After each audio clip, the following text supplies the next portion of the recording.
మీ business ఏదైనా మీ ఊర్లో promotion చేయాలంటే అది సుమన్ టీవీతోనే సాధ్యం. ఇప్పుడే సంప్రదించండి. ప్రొద్దుటూరు నియోజకవర్గ ప్రజలందరికీ మీ బిడ్డలాంటి రాచమల్లు హృదయపూర్వకంగా నమస్కరిస్తూ, సుమారుగా 2-3 నెలలుగా ఎన్నికల ప్రచార హోరు మీకు కాస్త విసుగనిపించిండొచ్చు.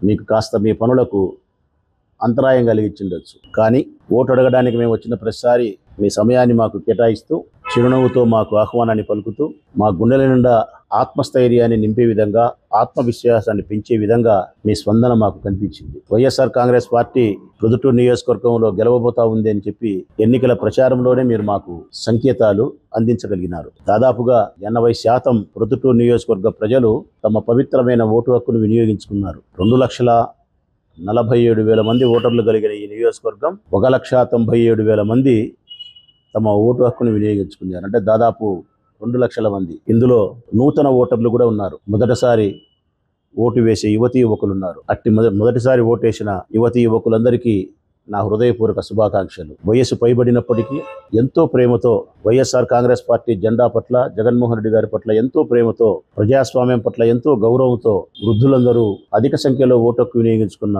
అవ్వాతాతలకు శిరస్సు వంచి ధన్యవాదాలు, కృతజ్ఞతలు. గృహిణులుగా కుటుంబ బాధ్యతలు పోషిస్తున్న అక్క చెల్లెమ్మలందరూ తెల్లవారుజామునే లేచి వాళ్ళ కార్యక్రమాలను పూర్తి చేసుకొని 7 గంటల నుంచి దాదాపుగా 11 గంటల లోపలనే ఓటు హక్కును వినియోగించుకునే క్రమంలో అధిక సంఖ్యలో ఈ నియోజకవర్గంలో మహిళలు పాల్గొన్నందుకు పురుషుల కంటే 7,000 మంది మహిళలు ఎక్కువ పాల్గొన్నారు ఈ నియోజకవర్గంలో. అట్టి అక్క చెల్లెమ్మలందరికీ మీ సోదరుడు రాచమల్లు హృదయపూర్వకంగా మీకు కృతజ్ఞతలు, ధన్యవాదాలు తెలియజేస్తా ఉన్నాడు. ఎవరు గెలిచినా ఎవరు ఓడినా అంతిమ విజయం మాత్రం ప్రజాస్వామ్యంలో ప్రజలదే. ప్రజా వ్యతిరేకత ఓడుతుంది. ప్రజా తీర్పు, ప్రజా నిర్ణయం అమలవుతుంది. వారికి కావలసిన ప్రభుత్వాన్ని, వారికి కావలసిన ప్రజాప్రతినిధిని స్వేచ్ఛగా వారు ఎన్నుకున్నారు. ఎన్నుకోబడినటువంటి రాజకీయ పార్టీ, ప్రజాప్రతినిధి ఎన్నికల కౌంటింగ్ ప్రక్రియ జరిగేంత వరకు వేచి ఉండవలసిందే.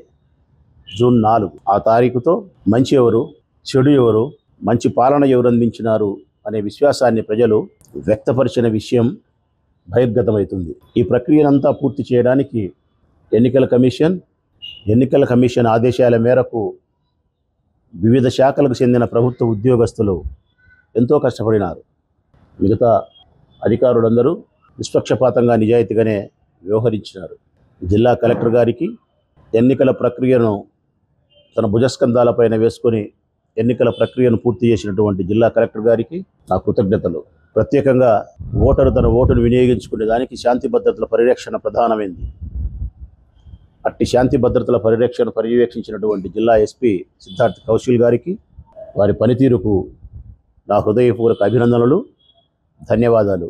ఇక వైఎస్ఆర్ కాంగ్రెస్ పార్టీ జెండాను గెలిపించడానికి 3 నెలలుగా శ్రమించిన, నాకు తోడు నీడై వ్యవహరించిన నా పార్టీ కార్యకర్తలు, నాయకులు, వీరి గురించి నేనెంత ప్రశంసించినా తక్కువే.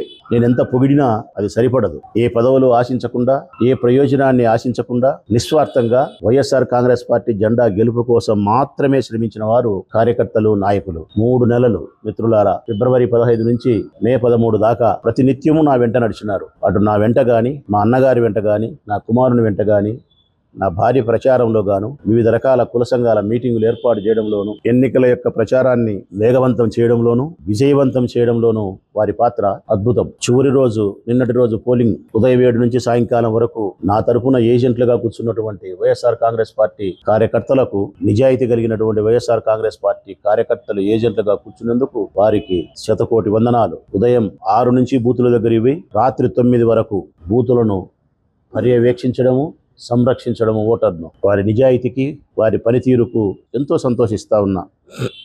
మరొకటి, జగనన్న సారథ్యంలో ఈ నియోజకవర్గానికి నేను చేసిన అభివృద్ధి, రోడ్లు కావచ్చు, కాలువలు కావచ్చు, పార్కులు కావచ్చు, త్రాగునీరు కావచ్చు, బడులు కావచ్చు, గుడులు కావచ్చు, ఈ అభివృద్ధిని అసంపూర్ణంగా ఆగిపోకుండా కొనసాగించుకోవాలనుకున్నారు. అందుకు వైఎస్ఆర్ కాంగ్రెస్ పార్టీ గెలవాల్సినటువంటి అవసరం ఉంది అని భావించిన ప్రొద్దుటూరు నియోజకవర్గ ప్రజలు ఎంతో నాపై నమ్మకంతో, ప్రేమతో నాకు ఓటు వేసినారు. సంక్షేమానికి, అభివృద్ధికి, నా మానవతా హృదయానికి, వారికి అందుబాటులో ఉన్న విధానానికి, ఈ ఊరును ప్రశాంతంగా ఉంచిన నా బాధ్యతకు వారు ప్రేమగా, నమ్మకంతో నాకు ఓటు వేసినారు, నన్ను గెలిపించినారు. అయితే ఆ విజయం నా హృదయాన్ని దాటి ప్రపంచానికి తెలియాలంటే జూన్ 4వ తారీఖు వరకు వేచి ఉండక తప్పదు. కానీ నాకు తెలిసిన సత్యం, నా హృదయం నాకు చెప్తా ఉన్న విషయం, ఈ నియోజకవర్గ ప్రజలు నన్ను గెలిపించినారని, నన్ను గౌరవంగా విజయ తీరానికి చేర్చినారని చెప్పి విశ్వసిస్తూ ఈ నియోజకవర్గ ఓటర్లందరికీ రాచమల్లు శిరస్సు వంచి హృదయపూర్వకంగా నమస్కరిస్తూ ఉన్నాడు. కృతజ్ఞతలు, ధన్యవాదాలు తెలియజేస్తూ ఉన్నాడు.